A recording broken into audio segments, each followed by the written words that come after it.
오늘은 그 이사야서 그 40장에서 55장에 나타난 여호와의 종이란 주제로 좀 나누고자 합니다.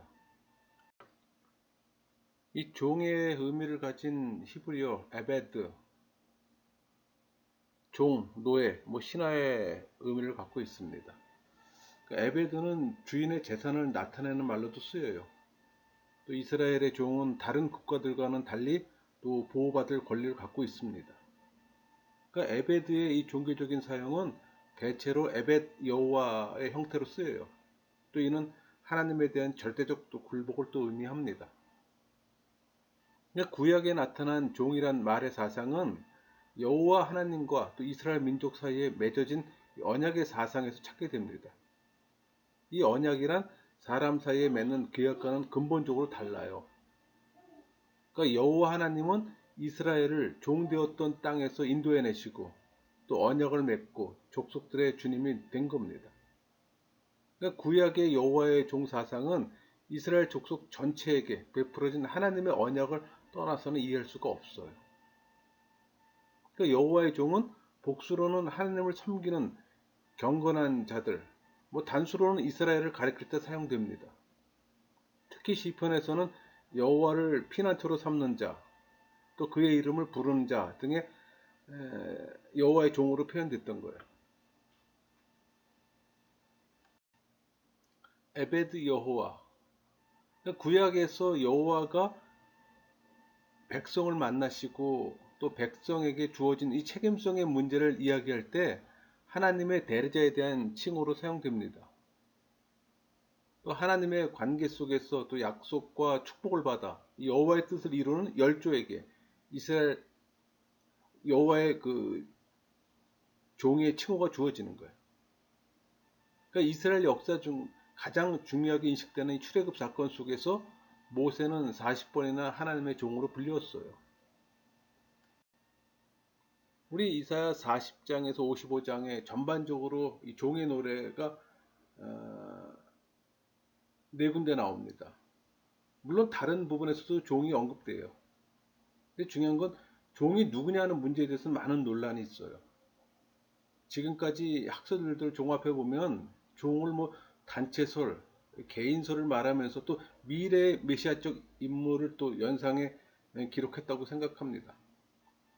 또 세 가지 해석 방법이 모두 이 평면적인 해석 방법이라면 근래 와서는 입체적인 해석 방법이라고 볼 수 있는 이 구조적 해석 등이 새 해석학을 근거로 한 이 문학 비평의 입장을 또 반영하기도 합니다.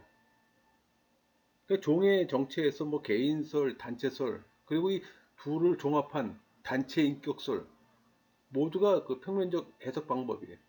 근데 최근에 이 구조주의적 해석은 입체적 방법이라고 또 볼 수가 있는 겁니다.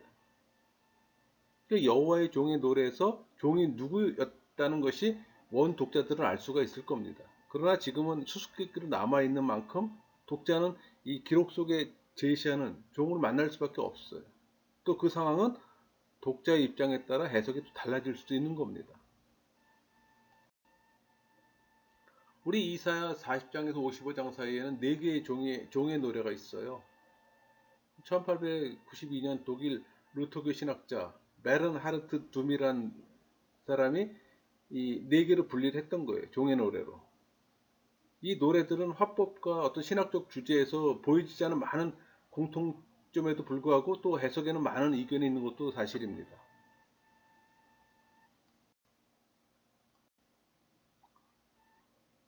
첫 번째 노래가 그 42장 1절에서 4절이에요. 이 노래의 문화적 구조는 아주 매우 분명하고 완전합니다. 그래서 보면 1절에 보라 나의 종이란 표현이 있잖아요. 이 표현 자체가 전체를 규정 짓는 겁니다. 그러니까 전체가 말하고자 하는 사건을 지금 내포해요. 그 말은 여호와는 어떤 사람을 가리키고 또 그를 자기의 종이라고 부른 겁니다. 그러니까 노래의 화자는 여호와예요. 종은 여호와로부터 세워지고 택한 사람일 뿐 아니라 정의로 불림을 또 받았어요. 종에게 여호와는 그의 영을 주셨고 또 정의로서 바른 길을 가르치도록 불리웠습니다. 그러니까 노래에서 여호와는 그가 택한 종이 하나님의 정의를 온 세상에 선포하도록 임명합니다. 여기 종으로 표현되는 이 종, 이거 히브리어로 미시파트입니다. 이 단어가 이 본문에서만 3번 기록되어 있어요. 1절, 3절, 4절. 근데 이 미시파트는 뭐 공의, 정의, 심판 여러 가지 의미를 갖고 있습니다. 근데 여기서는 생명의 법으로서의 어떤 참 종교, 참 진리를 또 의미해요.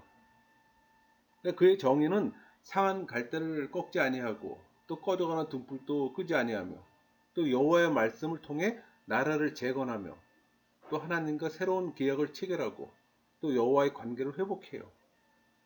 그러나 이 종은 이스라엘이란 국가의 회복을 위해서가 아니라 만국의 빛으로 전 세계를 그의 빛으로 부르고 있어요. 그래서 미시파트란 말이 소위 토라와 어떤 동질적인 의미를 갖고 있어요. 그러니까 말의 뜻이 종교의 진수를 실천에 옮기는 것으로 보는 겁니다.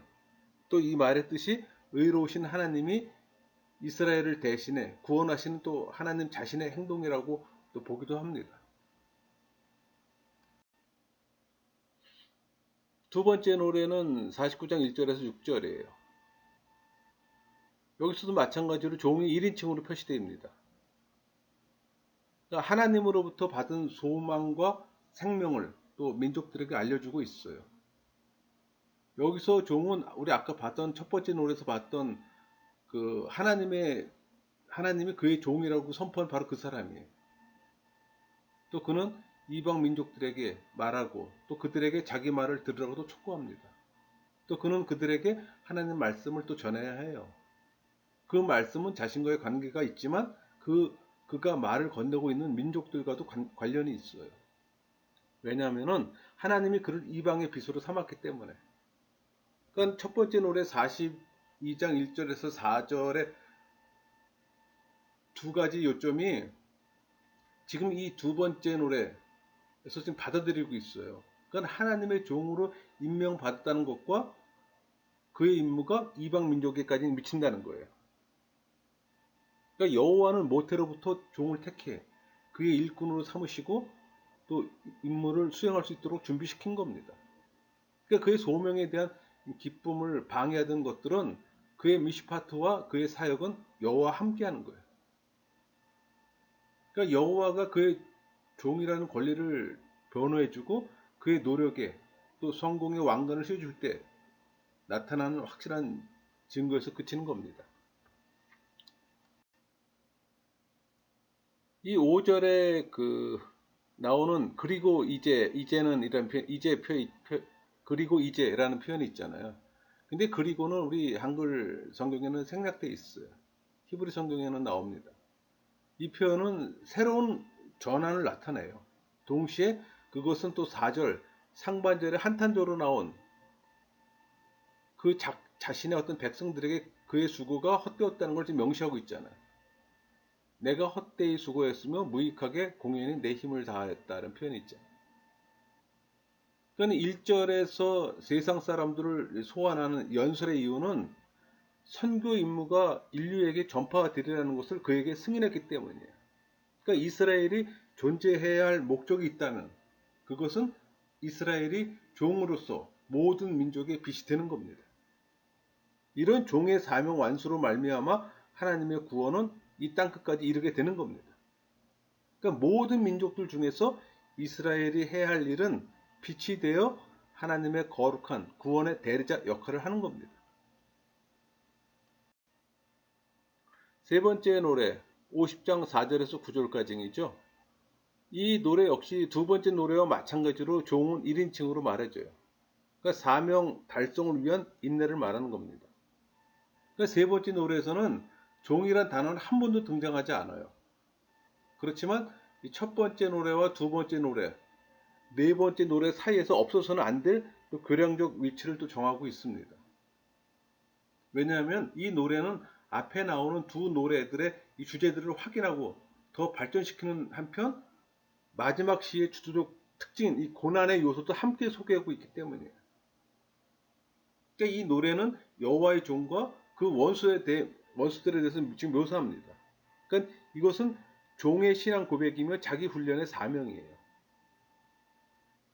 그러니까 여호와의 종은 여호와의 뜻을 따라 사는 사람이고 원수와 핍박과 조롱에 사랑으로 대하는 사람이잖아요. 그러니까 언제나 여호와의 말씀을 묵상하며 그의 뜻을 이루는 말씀의 사람인 거예요. 또 이 본문에서는 학자라는 용어가 나옵니다. 근데 이 학자라는 용어가 종 대신에 사용되는 겁니다.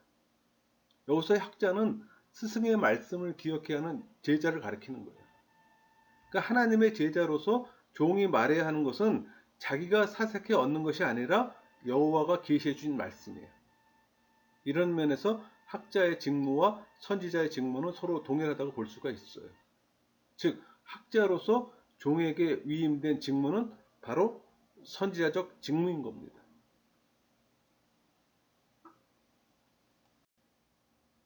그리고 한 가지 확실하게 보이는 것은 이 노래가 두 번째 종의 노래에 비해서 이 선지자적 생애에서 후반부에 일어난 일들을 반영한다는 거예요.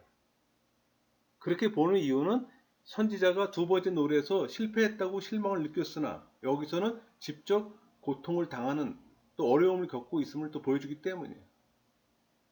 그러니까 첫째 노래는 둘째 노래보다 이 고난의 양상을 드러내고 있어요. 그러니까 주의 종은 두들겨 맞고 욕을 먹으면서 하나님의 말씀을 전합니다. 그가 잘 참고 하나님을 신뢰함으로 끝내는 하나님이 그를 도와서 하나님 자신의 구속적 역사를 이루는 거예요. 그러니까 사실은 이 자신이 핍박을 당하는 어려움이 있더라도 불평을 하지 않고 고통을 감수하는 겁니다. 이는 또 여호와께서 그를 보살펴 주셨기 때문에 자기 임무에 충실할 수 있으리라고 보는 거예요. 결국 종은 부르심에 충실하기 때문에 그는 육체적 폭행과 인격적 수모를 당해야 했어요. 그러나 이 종은 재판정에 어떤 용어를 사용해서 나와 다툴 자가 누구냐, 나의 대적이 누구냐, 또 나를 정죄할 자가 누구냐 라는 질문을 제기하면서 하나님을 재판관과 변호사로 표현하면서 또 여호와께서 그를 도와주실 것을 천명하는 겁니다. 네 번째 그 여호와의 종의 노래 52장 13절에서 53장 12절까지입니다. 고난받는 여호와의 종의 생생한 모습에 직면합니다. 그러니까 여호와의 종은 슬픔을 지닌 사람이며 또 죄를 지고 가는 사람이자 마침내는 순교의 길을 걷는 고난의 종으로 나타나요. 뭐 중요성이나 의미의 심오함에 있어서 구약의 어떤 것과도 비교할 수 없을 만큼 또 비중을 갖고 있어요. 이것을 구약 복음주의의 어떤 황금의 순환기라고 또 표현하기도 하고 또 구약 성경 예언서의 지성소라고 또 부르기도 합니다. 그러니까 신성한 그곳 안에는 장차 있을 그리스도의 고난과 영광이 새겨져 있고 예언도 있다고 표현합니다. 특히 그 이사야 53장 제가 신학적 고찰이라는 주제로 동영상을 만들어 놓은 게 있으니까 참고를 한번 보세요. 이 네 번째 노래는 뭐 대략 구조가 5부분으로 분류가 됩니다. 뭐 각 부분의 내용을 좀 살펴보면은 우선 52장 13절에서는 종의 영화가 지금 말해지고 있고 14절, 15절에서는 종에 대한 열방들의 놀라움이 또 말해지고 있어요. 그리고 53장 1절에서 우리가 전한 것을 누가 믿었느냐? 여호와의 팔이 누구에게 나타났느냐? 이 표현은 전체 주제를 좀 내세우는 거예요. 또 2절, 3절에서는 종의 성장 과정과 또 형편을 말하고 또 4절에서 6절까지는 종의 고난과 또 우리의 자유로운 행위를 묘사하며 또 종의 고난은 자신의 죄의 대가가 아니라 실은 우리 모두의 죄가 종에게 짊어진 것이라는 고백이 나오는 거예요. 그리고 53장 7절부터 10절 상반절까지는 종의 순환, 죽음, 장래에서 말하고 그 속에 여호와의 구원 행동과 구원 의도가 있다는 걸 또 증거합니다.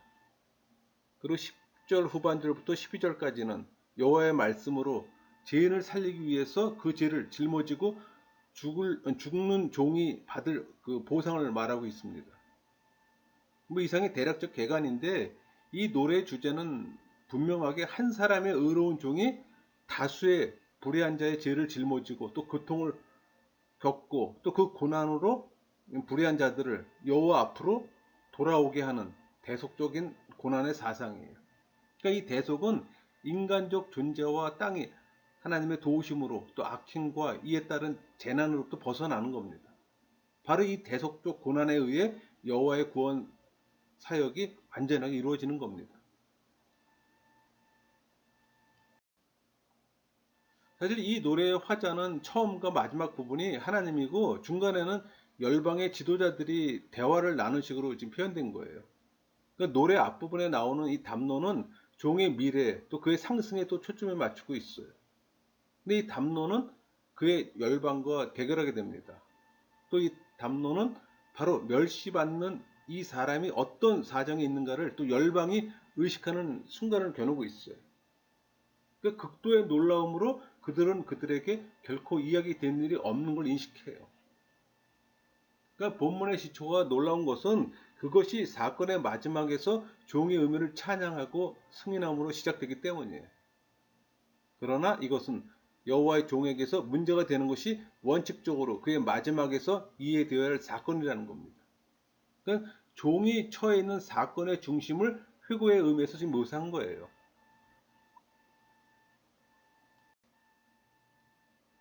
이 노래는 순환의 깊이를 진술하는데 인색하지가 않아요. 그러니까 종의 순환을 총체적인 것으로 묘사하려고 애썼습니다. 그러나 여호와의 계획이 종과 함께 좌절되지 않았다는 것, 그러니까 종이 생명과 후손을 가지리라는 걸 또 말하고 있어요. 그러니까 종교적인 담론은 어떤 여호와의 종의 구원 사역을 묘사하기 위해 또 중요한 개념을 또 도입합니다. 즉, 그는 많은 사람을 의롭게 하는 거예요.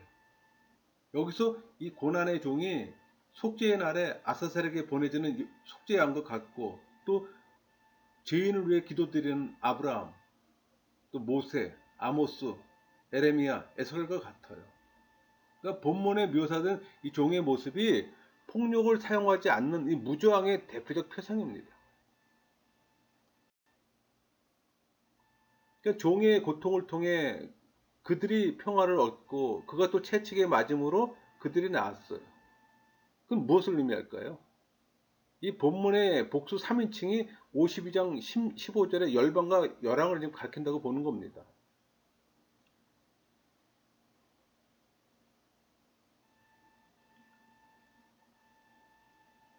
그렇다면 종은 이스라엘을 가리키게 되며 이스라엘은 열방 대신 고통을 당하게 된 셈이에요. 그러면 어떻게 종의 고통이 많은 사람을 의롭게 할 수 있었겠는가 하는 문제에 관해서 이 53장 11절의 표현대로 종이 가진 하나님의 지식이 많은 사람들에게 전해질 때 그들은 의롭게 될 겁니다. 11절 볼까요? 그가 자기 영혼의 수고한 것을 보고 만족하게 여길 것이라. 나의 의로운 종이 자기 지식으로 많은 사람을 의롭게 하며 또 그들의 죄악을 친히 담당하리로다. 하나님에 관한 지식을 실생활에 옮기면서 순교를 당하기까지 합니다. 그러나 종이 죽은 그 자체가 다른 사람을 의롭게 하는 게 아니에요. 다른 사람들도 종에게서 얻은 이 하나님에 관한 지식을 그들의 생활에 옮길 때 하나님과 이웃 백성들 간의 올바른 관계가 수립되기 때문에 그들은 결국 의로운 사람이 되는 것이라고 그는 설명합니다. 이 얘기는 여러분 여기서 그 하나님에 관한 지식이라는 표현이 있잖아요. 단순한 지식을 말하는 게 아니에요. 믿음을 얘기를 하는 거예요. 그 믿음은 그 믿음의 그 본질적인 의미가 성령 세례 받은 사람이 예수 그리스도를 아는 지식이에요. 그게 믿음이에요. 여기서 지금 하나님에 관한 지식이 바로 그런 걸 얘기를 하는 겁니다. 우리가 일반적으로 어떤 책을 보고 얻는 그런 지식이 아니라. 그러니까 그런 믿음을 가졌을 경우 그 사람이 의로운 사람이 되는 거예요. 단순하게 내가 지적으로 하나님을 아는 지식을 가졌다고 해서 하나님과 인간 간의 올바른 관계가 성립되는 게 아니라 또 의로운 사람이 되는 것이 아니라 하나님으로부터 그 예수의 믿음을 받았을 때, 근데 그 예수의 믿음의 그 본질은 성령 세례 받은 사람이 예수 그리스도를 아는 지식이잖아요. 그걸 가진 자가 의롭게 된다는 얘기예요. 여러분, 만약에 53장 이 종의 이야기가 하나님 백성의 어떤 이상적인 형태를 이스라엘로 상징한다면, 종의 고통과 희생은 이스라엘 민족의 체험을 통해 상징적으로 나타나는 겁니다. 그러니까 그리스도인들은 남의 죄를 대신 지는 여기 종의 모습에서 그 예수 그리스도의 순환을 잃게 되는 거예요. 그러니까 종은 그 부르심에 충실하기 때문에 고통을 당하기까지 한 겁니다. 그러나 그의 선교 활동을 통해 다른 사람들이 하나님에 대한 지식을 얻게 된다면, 그러니까 예수의 믿음을 받게 된다면 그 의미예요. 그리고 하나님과의 새로운 관계를 통해 의로움과 구원을 얻게 된다면 종의 고통은 결과적으로 보상을 받게 될 것이고 또 속죄를 얻은 것이 되는 겁니다. 우리가 앞에서 네 개의 종의 노래를 모두 다 살펴봤습니다. 종 앞에서 종의 인물을 정리하면 그 인물은 그 여호와를 떠나 흩어져 있는 이스라엘을 여호와께로 되돌아오게 하는 거예요. 더 나아가 만방의 빛으로 여호와의 구원을 만방의 백성에게 전하는 겁니다. 이것은 뭐 고레스에게 부과한 어떤 사명을 한층 더 심화시켜 종에게 부과한 것이라고 볼 수 있어요.